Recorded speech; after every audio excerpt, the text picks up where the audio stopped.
dengan narasumber yang keren dan ganteng abis. Kali ini saya Hani dan saya Ririn yang akan membawakan podcastnya. Nah, narasumber kita kali ini adalah Pak Batia Rizky Fadila, SPD. Selamat datang, Pak. Terima kasih sudah meluangkan waktunya untuk mengisi acara podcast ini. Izin mulai ya, Pak. Izin.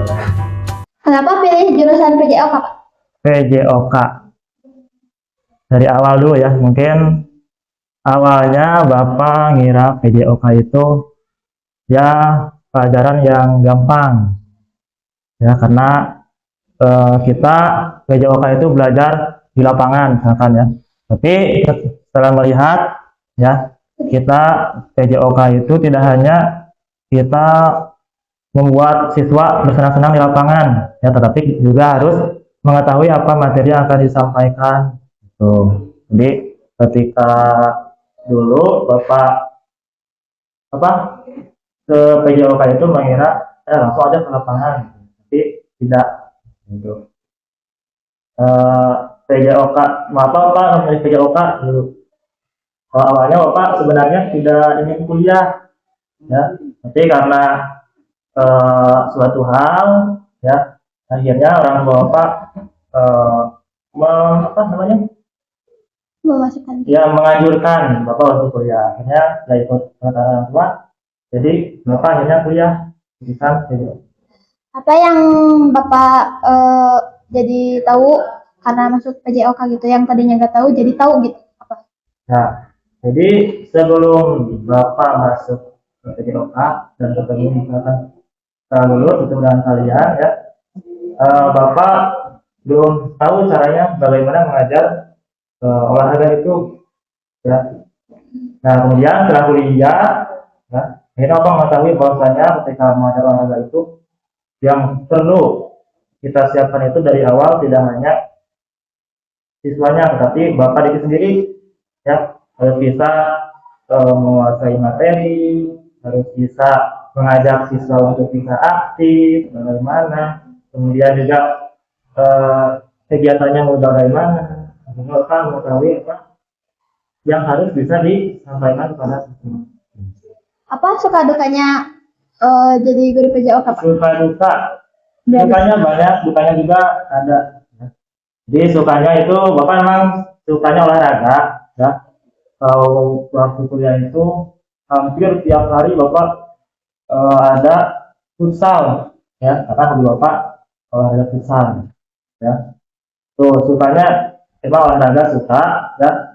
Hampir semua olahraga bisa dilakukan ya, tapi mungkin tidak terlalu jago atau tidak seperti atlet pada umumnya ya. Kemudian juga ketika melihat sukanya itu ketika melihat kalian senang ya satu olahraga, itu juga Bapak suka ya.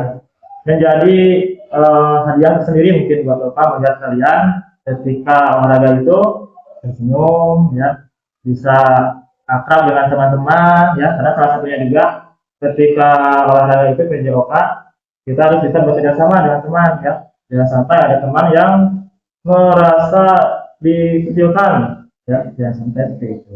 Kemudian dukanya mungkin gimana ya, kalau duka itu karena PJOK ya tidak biasanya di lapangan, jadi ketika olahraga ya dukanya mungkin kepanasan terus menerus kan ya. Kalau waktu kuliah dulu Bapak hampir dari jam 8 sampai jam 3 sore di lapangan terus ya. Mungkin dukanya itu ya. Olahraga favorit ketika Bapak SMP apa tuh? Nah, ketika SMP sama ya, futsal ya. Kalau SMP itu ada tambahan mungkin silat ya. Silat itu waktu SMP Bapak terus sekarang juga suka ya, karena olahraga harus bisa minimal bisa mengajarkan kepada kalian ya, baik itu silat, kemudian olahraga yang lain ya. Kemudian yang paling hobi emang futsal. Kenapa Bapak sampai bisa futsal gitu? Alasannya kayak gimana? Apakah ada yang diidolakan di dalam permainan sepak bola futsal? Kalau idola lebih ke pemain bola Pemain bola itu idola lama kalau nggak salah Messi. Kenapa, Pak? Nah, Messi itu meskipun badannya kecil tapi dia larinya kencang, kemudian penguasaan bolanya juga bagus. Selain itu juga finishing itu ketika memasukkan bola ke gawang, rata-rata golnya itu sangat bagus, ya, tidak monoton ya, kalau bahasa. Kalau menurut Bapak, olahraga yang paling mudah apa? Olahraga yang paling mudah, mungkin lari, ya. Lari itu olahraga yang mungkin mudah dilakukan, juga tidak memerlukan banyak uang, ya, simpel tinggal lari, ya. Lari itu bagus untuk kesehatan jantung, kardio, ya, kardio itu kesehatan jantung dan paru, ya. Jadi itu bisa meningkatkan kebugaran jasmani kita, ya. Nah, bagi para siswa diusahakan bisa olahraga minimal lari, ya, dari 3 kali seminggu, 2 kali seminggu boleh. Tapi harus ada jeda istirahat, ya, jangan sampai berurutan terus setiap hari. Jadi jangan terus-menerus gitu. Bapak kalau lari biasanya targetnya berapa? Berapa kilometer? Berapa kilometer? Berapa kilometer?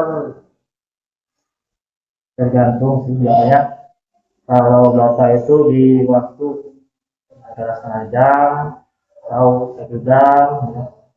Kalau di kilometer mungkin ada 5 sampai 7, kalau rata-rata mungkin ya, kalau Bapak tidak bisa ngitungnya. Olahraga yang paling susah menurut Bapak apa? Olahraga yang paling susah apa ya? Mungkin olahraga yang belum pernah Bapak coba. Misalkan anggar yang kayak gitu, olahraga belum bisa. Terus apa lagi ya selain anggar, atau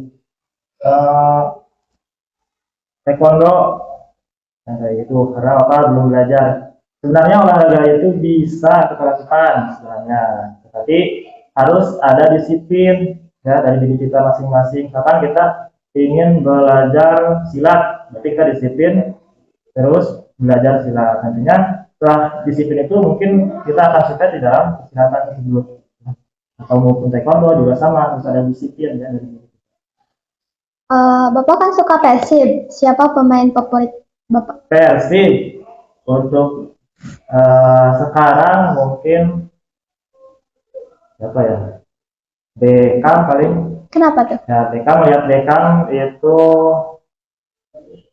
lincah, ya, lincah. Jadi dalam penguasaan bola, ya, dalam larinya, kemudian pemilihan momen juga bagus, ya. Selain Beckham juga ada siapa namanya, Ramon. Kenapa? Kenapa Ramon? Karena dia itu posisi striker, ya, dia paling banyak menciptakan gol, ya. Kemudian juga meskipun dalam keadaan apapun, dia bolanya misalkan jauh, tapi dia masih bisa mengambil bola tersebut. Jadi intinya banyak berusaha, tapi tidak hanya Ramon, ya, semua juga pemain Persib bagus. Pak, tipsnya supaya kita rajin olahraga bagi kita yang suka rebahan apa? Nah, ini penyakit anak muda zaman sekarang, ya, Gen Z. Iya. Nah, melihat keadaan sekarang itu orang-orang atau Gen Z atau anak-anak SMP, SD sekarang itu sudah banyak memegang HP, ya, memegang HP terus rebahan tiap hari, ya. Sebenarnya tips untuk mungkin kita olahraga, ya, untuk kaum Gen Z, mulai berhenti atau mengurangi penggunaan gadget, ya, dan kita mulai berolahraga, misalkan tadi lari atau jalan kaki dulu, misalkan berapa kali sehari, kemudian kalau sudah bisa mengurangi penggunaan gadget, ya, itu insya Allah kita bisa mulai berolahraga, ya. Nah, waktu banyak luang atau main gadget terus dari pagi sampai sore, pagi kalau libur ya. Iya. Kalau libur dari pagi sampai sore sampai malam, bahkan banyak yang begadang ya. Jadi itu tips yang pertama, harus dihindari itu HP. Nah kemudian setelah itu kita disiplin untuk berolahraga ya. Kalau boleh tahu, Bapak termasuk gen apa? Termasuk gen apa? Gen apa Gen Z sama Gen Z. Masih Gen Z ya. Gen Z kayaknya. Kalau kalian kayaknya Gen Alpha Gen apa? yang baru. Oke Pak, terakhir nih, kita punya game, yaitu game jawab cepat. Nah, Jadi Bapak harus jawabnya cepat. Gitu. cepat oke. Ya. Bapak pilih mie ayam atau bakso? Cepat. Kan cepat harus jawab cepat. Jawabnya cepat, Pak. Cepat. Ya. Oh, jawabnya cepat. Iya. Atau enggak lama. Dari salah satunya tapi Oke, cepat gitu. ya. Enggak lama-lama. Sok, ulang lagi. Mie ayam atau bakso? Mie ayam. Kenapa mie ayam? Cepat. Oh. Kenapa mie ayam? Karena ada ayamnya. Karena ada ayamnya. Kan bakso juga ada bakso ayam. Ya, ada rasa ayam. Tapi kalau melihat kuliner, mungkin Bapak paling suka mie ayam. Ini badminton atau tenis meja? Tenis meja. Kenapa? Nah, karena dulu mungkin Bapak aktif tenis meja ya. Oh, atlet. Sekarang juga rindu ke tenis meja. Udah lama tidak tenis meja karena jarang tenis meja itu. Kenapa gak badminton? Badminton Bapak pasti sebenarnya sama. Tapi badminton itu memang sangat capek, ya, hampir capek gimana gitu. Benar. Sepak bola atau futsal? Futsal. Karena emang hobi Bapak gitu ya. Tadi juga. Oke. Kalau sepak bola emang tidak terlalu banyak apa berlari. Kalau futsal itu banyaknya lari karena lapangannya kecil, kemudian juga harus bisa menguasai teknik kan. Oke, terima kasih Pak ya untuk pertanyaan, untuk jawaban dari pertanyaan kita. Responnya cukup bagus, bisa buat kita jadi semangat olahraga juga. Para gen apa mungkin ya, kan? Iya. Gadget. Oke, sekian podcast bersama Pak Bahtiar. Semoga bermanfaat bagi kalian yang nonton dan bagi kita semua. Jangan lupa like, subscribe, komen, dan share ya teman-teman. Wassalamualaikum warahmatullahi wabarakatuh.